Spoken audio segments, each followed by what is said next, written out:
রাম জন্মভূমির প্রধান গেটের এই দিকটা তো আপনাদের বললাম স্টেশন, আর এই দিকটাতে তার উল্টো দিকে হচ্ছে হনুমানগড়ি। বেশি দিন নয়, জোর হবে 100 থেকে 150 মিটার। আর ওই হনুমানগড়ির আগেই আমাদের ধর্মশালা বা আশ্রম বলতে পারেন। আশ্রম মানে নামে, কিন্তু হোটেল গিজার এসি সবই আছে। এই যে দেখতে পাচ্ছেন, এই যে সিন্ধে পাঞ্জাব রেস্টুরেন্ট, এইখানটাতে আমাদের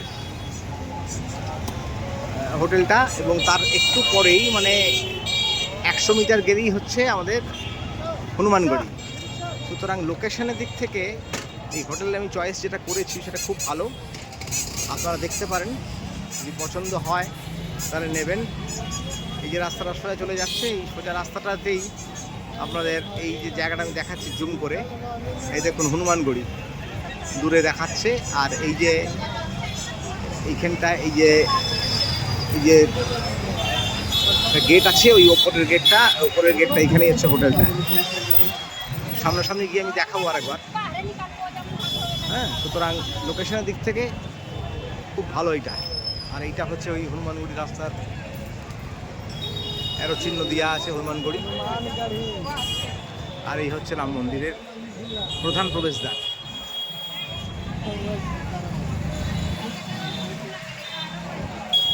আর এইদিকে উল্টো দিকে স্টেশনের রাস্তা। আর যেটা বলছিলাম যে ওই ধর্মশালা, যেটা বলছিলাম বিড়লা ধর্মশালা, সেটা ঠিক তার অপোজিটে হচ্ছে বিড়লা ধর্মশালা। এইটা হচ্ছে বিড়লা ধর্মশালা, এই হচ্ছে বিড়লা ধর্মশালা। এই দেখুন বিড়লা ধর্মশালা, এর ভেতরে বিড়লা মন্দির আছে। আর ভেতরে শ্রীকৃষ্ণ কুমার সেবা সদন আছে, বিড়লা সেবা সদন আছে। ওখানেও থাকা যায়, ওখানেও খাওয়া যায় খুব কম খরচে।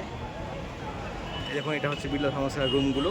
কিন্তু সমস্যা হচ্ছে এখানে 10টায় চেকিং হয়, তার আগে কিন্তু ঢুকতে দেয় না। যা ফলে আমরা খুব সকালে এসে গেছিলাম বলে আমরা আর এটা নিইনি বা চেষ্টা করিনি। কিন্তু আমরা ভালো হোটেল পেয়েছি, খুব ভালো লোকেশন, এত সুন্দর। একদিকে রাম জন্মভূমির প্রধান গেট, আর উল্টো দিকে এই দিকটাতে হচ্ছে হনুমানগড়ি। আর তার এই হনুমানগড়ি এদিকে চলে গেল একটুখানি রাস্তা গিয়েই। আর তার এই হলো রাম সমাজ আশ্রম। আমরা প্রথমে ঢুকছি, এন্ট্রি করছি। জয় বাবাজি। অযোধ্যা স্টেশনে নেমে আপনারা কিন্তু কোনো টোটো করবেন না, হেঁটে আসবেন এই হোটেলে। এবং এখানে নিচের তলায় কোনো ঘর নেই, ওপরের তলায় ঘরগুলো আছে। এবং বিভিন্ন দামের, 1000 টাকা, 1200 টাকা, 1800 টাকা, আপনাদের প্রয়োজন অনুযায়ী ঘরগুলোর ভাড়া হবে। কিন্তু এদের লোকেশনও খুব ভালো, ব্যবহারও খুব ভালো। আপনারা এটা দেখতে পারেন, এসে পছন্দ হলে নেবেন। দেখতে থাকুন। যদি ওপরে উঠে বাঁ দিকে কতগুলো ঘর আছে আর ডান দিকে ঘর আছে, কতগুলো আমি ডান দিকে ছিলাম আমরা। এখানে কিছু রুলস অ্যান্ড রেগুলেশন লেখা আছে এবং নাম্বার লেখা আছে। এদিকে একটা জল বিক্রি হয়, যদি জল কেউ কিনে খেতে চান তাহলে খেতে পারেন। এদিকের অংশটা এই একটা রুম আছে। আর এখানে এদিকে একটা রুম আছে। এদিকে রুম থেকে বেরিয়ে গিয়ে এই যে রাস্তা, নিচে মেন রাস্তা।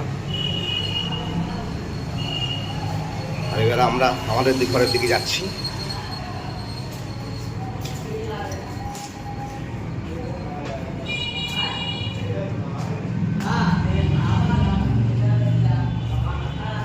সিঁড়ি দিয়ে উঠে ডান দিকে আমাদের ঘর।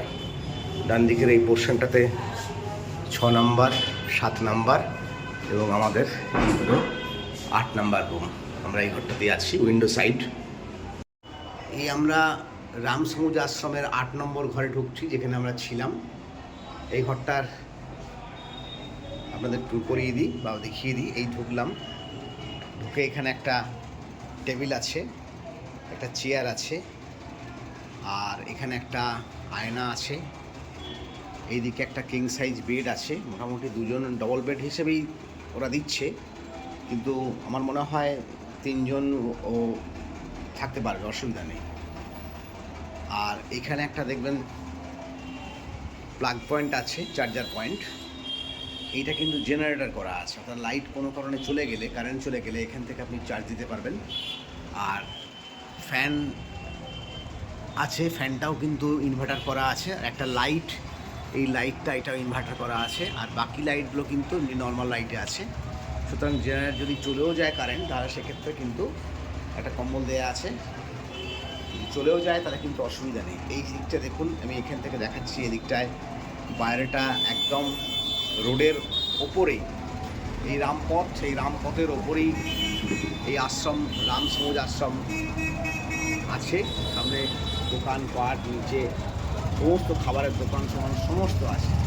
আর দেখুন কীরকম ভিড়, শনি রোববার তো প্রচণ্ড ভিড় ছিল। এইদিকে গেলেই কিন্তু রাম জন্মভূমি একদম 100 মিটারের দূরত্বে। আর এদিকে যদি যাওয়া হয় তাহলে এটা হনুমানগড়ি যাচ্ছে। হোটেল, খাবার হোটেল, চা সমস্ত কিছু পাওয়া যাচ্ছে এখানে, নিচেই পাওয়া যাবে, কোনো সমস্যা নেই।